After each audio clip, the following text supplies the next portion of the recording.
everyone, and welcome to a new episode of Inside AMG, where today we are going to learn everything about aerodynamics. Lay back and enjoy an action-packed episode. Best way to do so is to watch it on your TV or rotate your phone.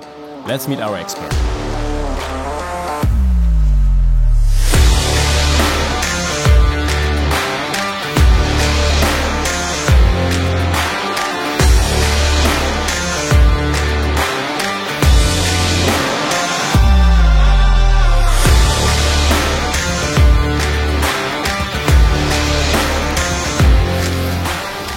Hey Gustavo.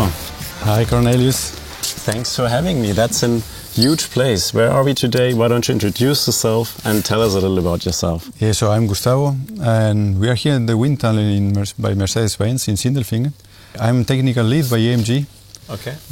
In the aerodynamic department. I have a lot of fun developing such cars.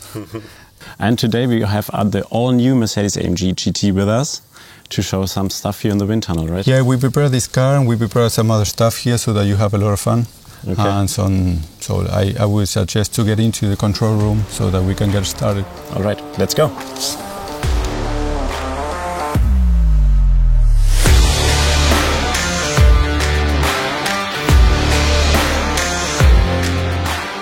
All right, Gustavo, so now we're in the control room of the wind tunnel. I think I've got a basic understanding of aerodynamics, but obviously you can tell me a lot more. Why don't we start with the basics and why don't you tell us about the philosophy of AMG? So it's well known that forms follow function, so everybody talks about that. So what we achieve by AMG is that we have forms follows performance. All right. That's the next step. Yeah. So for us the shape of the vehicle is very important. Mm-hmm. So what would be the perfect shape in your point of view? Yeah, it's not my point of view. I think it's nature. So if you see a dolphin, it had a very good shape. For example, the water drop. Okay. So that's the shape that you want to achieve. You know the shape of a drop. And if you start combining shapes, so you will see where another drop. Yeah, you have another drop, and if I start combining the shapes, so what at the end of the day, what you see is something. All right. Yeah. I think you are. I can see where we're going. You understand, and okay. So of course we need wheels. The wheels. They produce 1/4 of the drag penalty of the vehicle. 3/4 and 1/4 is only the wheels. Yeah, right. That's incredible. Yeah, especially when you have 21 inches. Yeah. Okay. And of course, and here start working with splitter and all the stuff. So at the end of the day, what you have is such a shape. And all right. That's a very difficult task. Because in the aerodynamics we need to manage the flow all around the car and through the car. We always say 1 meter before the car and we end up 6 meters behind the car so that we can get the air where it needs to go with the distribution of the air. Okay. And not only the shape but also the inner compartment, so the engine compartment, brakes, hot spots. That means to cool them down, to cool them down. So the electronic devices, the turbo, for example, it gets really hot. So we need to manage all that air, and at the end, all the flow meets on the rear part of the car, on the wake of the car. We need to control that to make a very stable car. We are always working of maximum aerodynamic efficiency. That means the ratio that you have between lift and drag. Okay. Lift is how the car reacts. Yeah. If there's a lot of air, it's maybe pulled up right from the street. And yeah, that's lift, and drag is drag. What is drag? It's like drag is the resistance. The resistance you need to drive by driving through the air, and the lift is the vertical load that you have on the car. And when this load is not vertical up, but it's vertical down, let's say like this, you're talking about downforce. Yes. Okay. And we need to manage the balance of the car. And back to the question is, this shape had some characteristics, and what this shape produces is lift on the rear axle.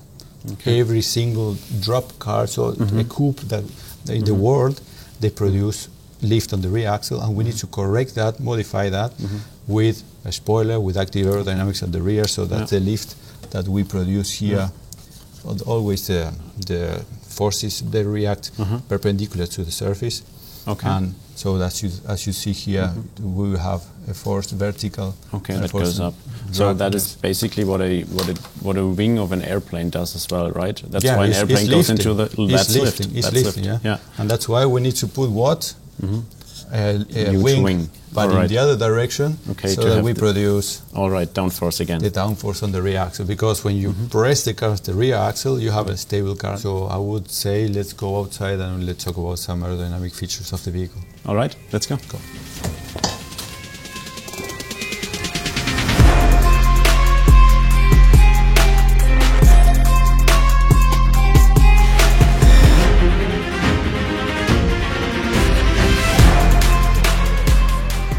So, we can start at the front. Yeah, as you said, the aerodynamics is starting in front of the car, right? Yeah, we start around more or less here, because we need to split the air to the up underneath the car to the underbody here on the side. You see the whole shape is optimized so that we have the less air resistance and maximal mass flow on the coolers. Okay. The mass flow in the cooler, we managed to control it through the active air shutters that we hide behind this design fascia. And we work in this efficiency way with the cooling on demand. Do you need air? You have the air. You don't need air, I need it again. Okay. So if some part of the vehicle, some part of the engine compartment, some electrical components or the turbo or whatever, something is hot and requires the air, we open the shutters, you get the air, and we have many positions that we can rotate the shutters. And in that way we can control the drag, because we can reduce even more, around 10% of the drag, the whole drag of the car. We can reduce it by closing it. Okay. And also we can control the lifts. The frontal lift, we can manage that. All right. And regarding controlling the lift, we work on the underbody panel. This is an active front diffuser. When we deploy it, we reduce drag. We reduce the frontal lift by 60 kilos. All right. The reduction of drag was about 7% of drag reduction. And on top, we increase cooling, because you open up a cooler that is placed underneath. Okay. You improve the flow through the air. We canalize the flow to the braking system, and you adjust the flow to the rear. So it's a whole stuff that works on the front, so we control the front without losing rear. So in aerodynamics, we always work with this movement, that means the balance of the car. We always say, okay, in this case, we reduce the frontal lift, but without losing rear. That means we don't need to compensate with something on the rear when we reduce the frontal lift. Already. We can open and close the shutters and deploy the front diffuser, and the rear stays stable. All right. And that's something difficult to be achieved. Okay. And as we talk about the frontal features, active features, in this vehicle we have an aero package, so that we reduce furthermore around 20 kilos. Always talk about VMAX. VMAX means top speed, right? Top speed, yeah. Reduce even 20 more kilos with the extra add-on parts. Okay. But we need to jump to the rear. Now, I've seen the massive spoiler there already. It's not massive. It's not a spoiler. I must correct you. Two things wrong. There are two things wrong, two in one. All right. So what do we have here? The right amount, or it's the right proportion of a wing that we have on the rear. It's not a spoiler, it's a wing. Okay. So that we can achieve the downforce that we need. Not more than that we need. We always need to see what the drag penalty, because of VMAX, because of acceleration, and because of the balance of the vehicle. That is the shape that we came out.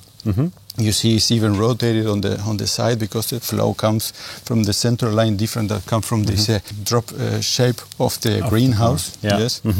And you can see the wing. That's the wing. The spoiler is something that is fixed, attached to the car, and the air can't go beneath it, right? Yeah, no, the spoiler works with only one surface. One surface. Presses, right. Yeah, and in this case, you don't need to be in that high angle. You can go lower angle, and you have this shape. You see? Okay, so you have got the wing. You have a reverse wing. All right. So that you produce the amount of downforce that you need by increasing the speed underneath. So here you have a sucking. You are really pushing down. So the shape is different. Yeah.